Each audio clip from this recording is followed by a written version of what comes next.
May 16, 2023. Blizzard sits down for a developer update about the future of Overwatch 2. The game is 7 months old. The sequel has already replaced the original. And then Jared Neuss says the part fans had waited nearly 4 years to play is not coming. Welcome to the final save. This is not the story of a dead server. Overwatch is still online. This is the story of a sequel whose central promise died while the product kept running. A game announced as a bigger future for Overwatch became a free-to-play replacement for the game people already owned.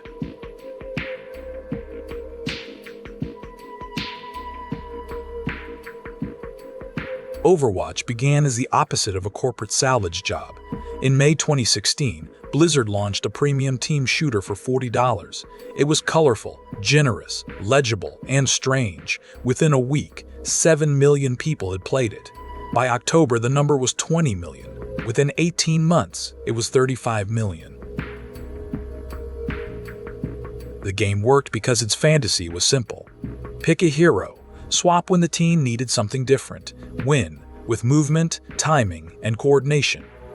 Blizzard sold loot boxes, but the structure underneath was still a boxed game. Buy Overwatch once, and the heroes were yours. Then the business around Overwatch started growing faster than the game itself.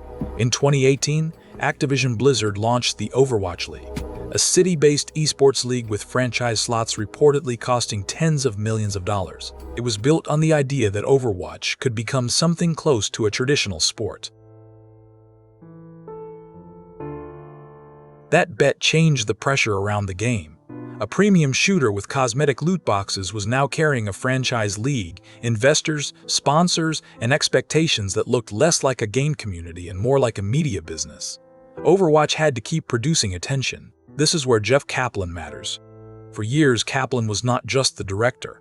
He was the public translator between Blizzard and the audience.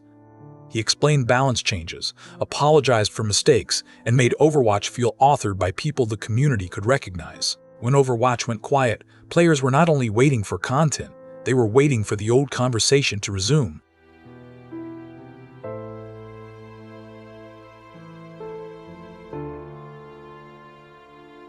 Inside Blizzard, Team 4 began looking toward a sequel.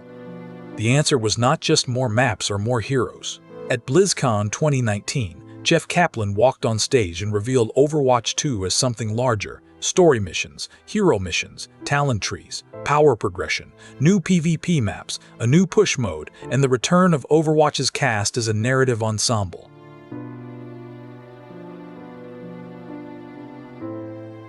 The message was careful. PvP players would not be split from their friends. Cosmetics would carry over. Existing Overwatch players would still be able to play new PvP maps and heroes. The sequel number was justified by the pre-VE side, repeatable co-op missions, talents, and progression that could make Overwatch feel like a living story campaign. For many fans, that was the bargain. Overwatch 1 would slow down because the sequel was building something the live game could not. Years passed with long content droughts. The promise of Pri-VE became the reason to wait. That wait had a cost. Events repeated. Archives missions came back with little new story. The roster grew slowly. For a live service game, silence is not neutral. It teaches the audience to look elsewhere. But Blizzard had given players a reason to believe the quiet meant construction, not abandonment. But development was not happening in a vacuum. COVID disrupted production. Activision Blizzard was under increasing pressure to make its biggest properties generate recurring revenue. And in July 2021, California sued the company after a 2-year investigation into harassment, discrimination, and a workplace culture the state described in brutal detail. By then, the team had already lost its center. On April 20th, 2021, Jeff Kaplan left Blizzard after 19 years. Aaron Keller took over as game director. Chaco Sonny, another Overwatch 2 leader, would also leave. The project that had been sold to Kaplan's voice was now being finished under different leadership inside a company in crisis. In January 2022, Microsoft announced a $68.7 billion plan to acquire Activision Blizzard. That deal would take almost 2 years to close. In the meantime, Overwatch 2 had to become shippable. The solution was to separate the game in two. PvP would launch first. PvE would come later. In June 2022, Blizzard announced that Overwatch 2 would release on October 4th as a free-to-play live service. It would not sit beside Overwatch 1. It would replace it. That replacement mattered. On October 3, 2022, Overwatch 1 went offline. A game millions of people had bought disappeared from the live servers. The next day, Overwatch 2 opened as the only official way to play modern Overwatch. Launch days should have been a reset. Instead, it was a warning. The servers were hit by DDoS attacks. Queues stretched for hours. Account merges failed. Blizzard's SMS Protect system blocked some players with prepaid phones and VoIP numbers. Within days, Blizzard partially rolled the requirement back for existing Overwatch players. The game underneath was familiar and different.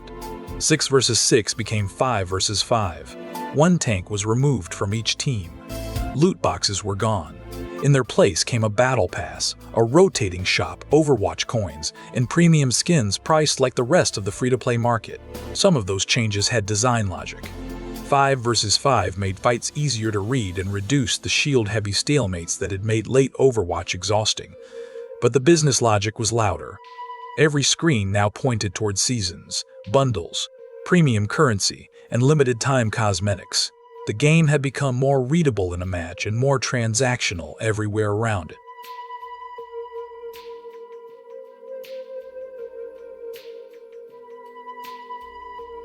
The most controversial change was hero access. Kiriko, the first new support hero, could be unlocked on the free track of the Battle Pass, but premium buyers got immediate access. Blizzard argued that Overwatch 2's design had fewer hard counters, so locking new heroes behind progression was fair. Many players heard something else. The game that once gave every player, every hero, now had a monetization gate around the roster.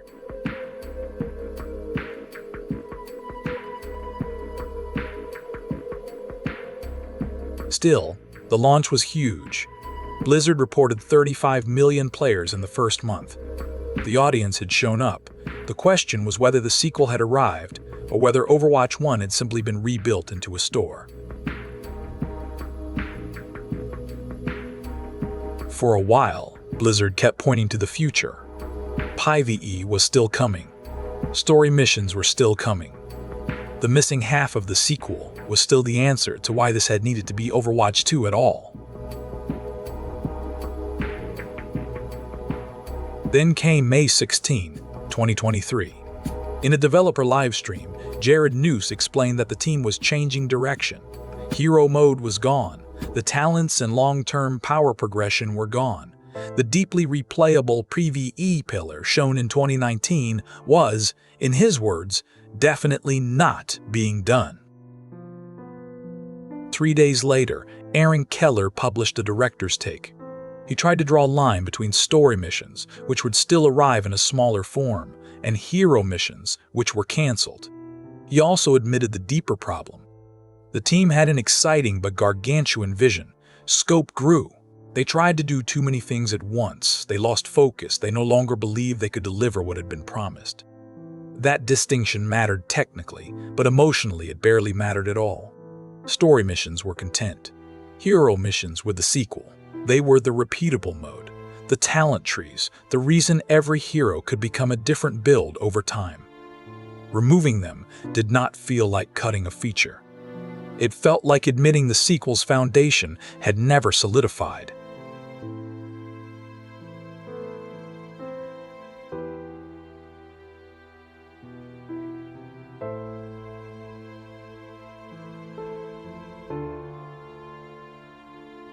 That explanation was honest. It was also devastating.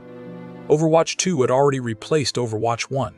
Players had already endured the content drought. They had already accepted a new business model, a new shop, a battle pass, and a changed competitive format. Now the feature that justified the sequel was gone.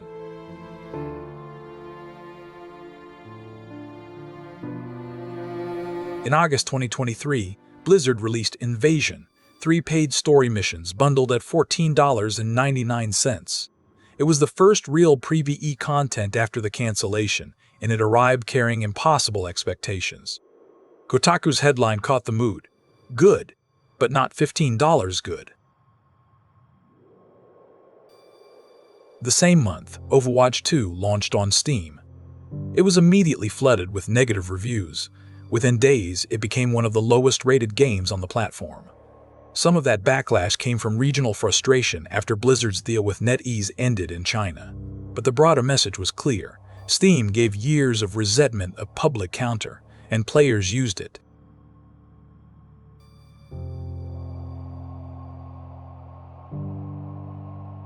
Aaron Keller responded with another blog post. "If we can't turn back the clock, then what can we do?" he asked. The answer was to keep improving the live game. That was the only answer left. But the line also named the wound. Players did want the clock turned back. They wanted the game they bought, or the sequel they were promised. They had neither.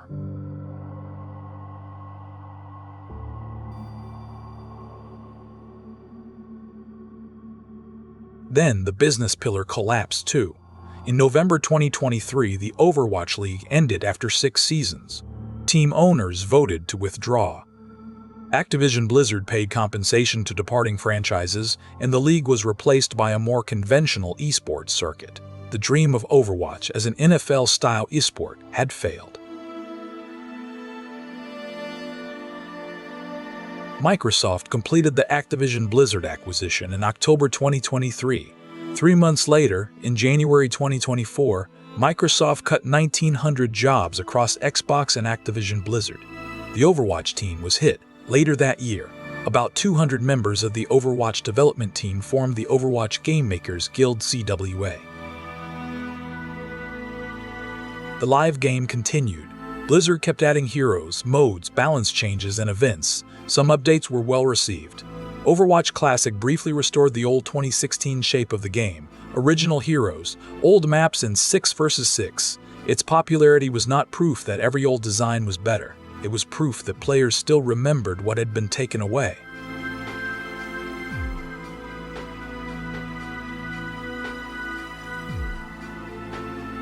By 2026, Jeff Kaplan finally spoke publicly about why he left.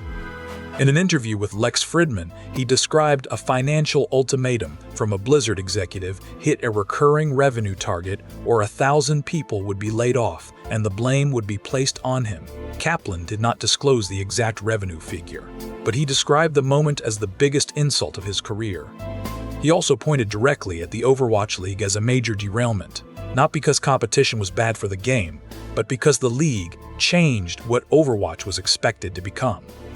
The game now had to satisfy players, teams, sponsors, broadcasters, executives, and a revenue model that demanded growth on a schedule creativity rarely obeys.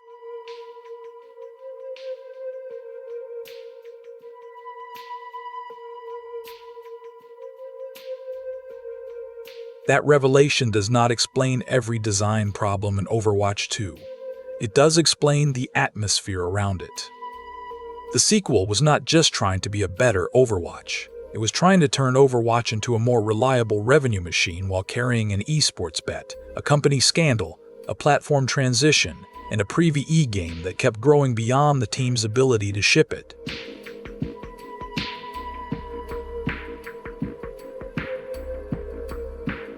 The tragedy is that Overwatch 2 is not empty. The artists still made beautiful worlds. The animators still made heroes move with impossible confidence. The combat still has flashes of the old clarity. The people making the game were not the problem. The problem was the bargain. Fans were asked to surrender the original Overwatch for a sequel. They were asked to accept a more aggressive business model because a larger vision was coming. Then the vision was canceled, and the business model remained.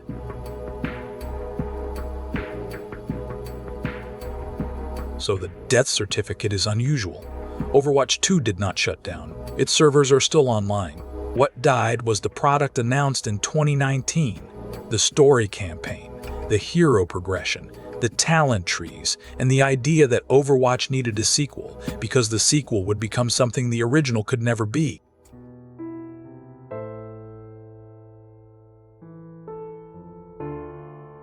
What remains is a live service trying to rebuild trust one update at a time. Maybe it can, but trust is not a balance patch. It is memory. And Overwatch players remember the game they bought, the sequel they were shown, and the moment they learned those were no longer the same thing.